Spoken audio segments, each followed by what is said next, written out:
하루 10분 디지털 경제 뉴스 디지털투데이 데일리픽입니다. 올해 상반기 애플페이 도입설이 돌았지만 사실상 협상을 중단한 것으로 알려졌습니다.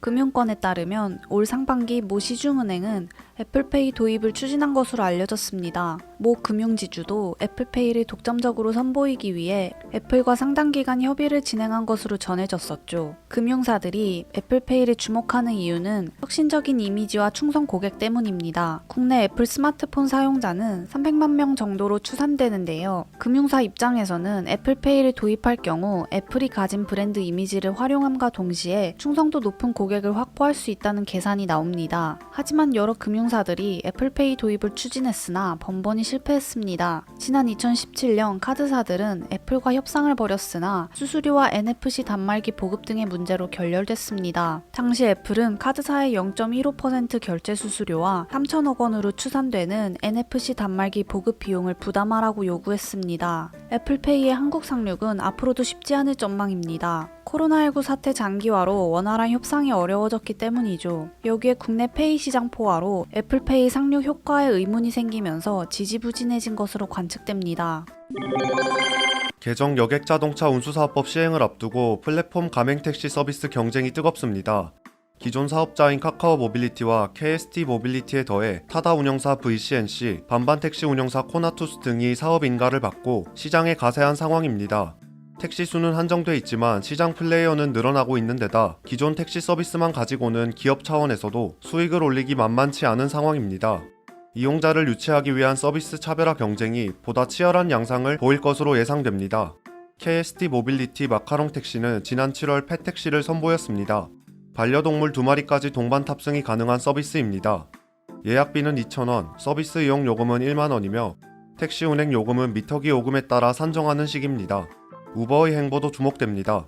우버는 개인 택시 502대와 법인 택시 77대, 총 579대를 모아 서울시로부터 가맹사업 면허를 발급받았습니다.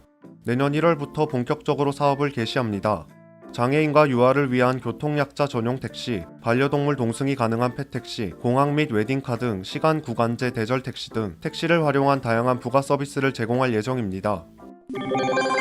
코로나19 상황으로 비대면 서비스 이용이 늘면서 태블릿과 노트북은 각자의 영역에서 모두 빠르게 성장하고 있습니다. 글로벌 시장조사 업체 스트래티지 애널리틱스에 따르면 올 3분기 전 세계 태블릿 PC 출하량은 5,060만 대로 전년 동기 대비 33% 증가했습니다. 시장 점유율은 애플이 30%로 1위를 차지했고 2위는 삼성전자로 19%, 3위는 화웨이 10% 순입니다. 노트북 시장도 활기를 띠고 있습니다. 지난해 1억 8,860만 대였던 노트북 출하량은 올해 2억 4,110만 대로 크게 늘었습니다. 내년에는 2억 4,900만 대를 기록할 것으로 관측됩니다. 시장조사기관 카날리스는 올해 코로나19가 단기적인 개인용 PC 수요를 급증하게 했다며 2021년 이후 PC 시장은 원격 근무, 디지털 학습, 서비스형 장치, 새로운 사용 사례 등으로 성장을 주도할 것이라고 설명했습니다. 그러나 시장 성장세에 대해 부정적인 견해도 없지 않습니다. 시장 관계자는 코로나19로 인해 올해 들어 태블릿 시장이 갑자기 커졌지만 내년부터 코로나19 위기가 가라앉으면 태블릿 시장은 다시 하향세를 그릴 수도 있다. 태블릿 시장 전망은 좀 더 지켜봐야 한다. 라고 말했습니다. LG전자가 2021년형 LG그램 노트북 신제품을 출시한다고 17일 밝혔습니다. LG그램 노트북은 기존 14인치, 15.6인치, 17인치 크기에 이어 16인치 모델인 LG그램 16을 새롭게 선보입니다. LG그램 16은 16대 10 화면비 고해상도 IPS 디스플레이를 탑재해 기존 FHD 해상도 디스플레이보다 더욱 선명하고 깨끗한 화질을 제공합니다. LG그램 16은 인텔 11세대 프로세서 타이거 레이크를 탑재했습니다. 아울러 미국 국방부 신뢰성 테스트를 통과해 내구성을 인정받았습니다. 가격은 제품 사양별로 209만원부터 시작합니다. LG전자는 오는 1월 3일까지 전국 가전 매장, 공식 온라인 판매점 등에서 2021년형 LG그램 예약 판매를 진행합니다.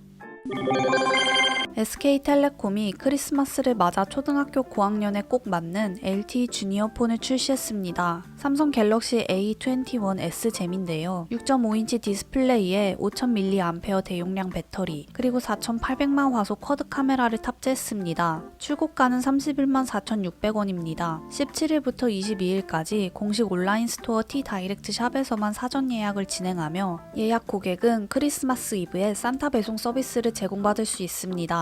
갤럭시 A21S 잼에는 지난해 KCA 한국 소비자 평가 앱 어워드에서 자녀 케어상을 수상한 바 있는 SK텔레콤 잼 앱이 기본 탑재되어 있습니다. 부모와 자녀는 상의를 거쳐 잼 앱을 통해 스마트폰 사용 시간 관리, 자녀 위치 조회, 미세먼지 정보 조회 등 다양한 편의 기능을 활용할 수 있습니다.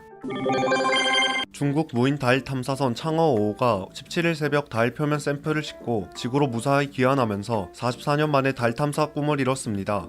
중국 현지 매체들은 창어 5호 달 탐사선의 무사 귀환을 대대적으로 보도하며 시진핑 주석이 주창한 우주 강국의 목표에 한 발짝 다가갔음을 자축했습니다. 중국은 달 샘플 채취에 성공하면서 미국과 구소련 이후 세 번째 달 탐사에 성공한 국가가 됐습니다. 창어 5호는 여태껏 인류가 탐사한 적 없는 용암 평원인 폭풍의 바다에 착륙하는가 하면 샘플 무게가 2kg에 달하는 등 인류 최초 기록을 갈아치웠습니다. 중국 우주당국은 달 샘플 채취를 위해 초대형 로켓인 창정 5호 발사 시험을 3차례 하고 창어 5호와 기환선 도킹 테스트를 661번 하는 등 막대한 예산과 공력을 쏟아부었습니다. 창어 5호의 달 샘플 채취는 1976년 구소련의 루나24 로봇 탐사 이후 44년 만입니다. 중국이 우주 탐사에 집착하는 것은 미국과의 패권 대결에서 국내외적 자신감을 획득하기 위한 의도로 풀이됩니다.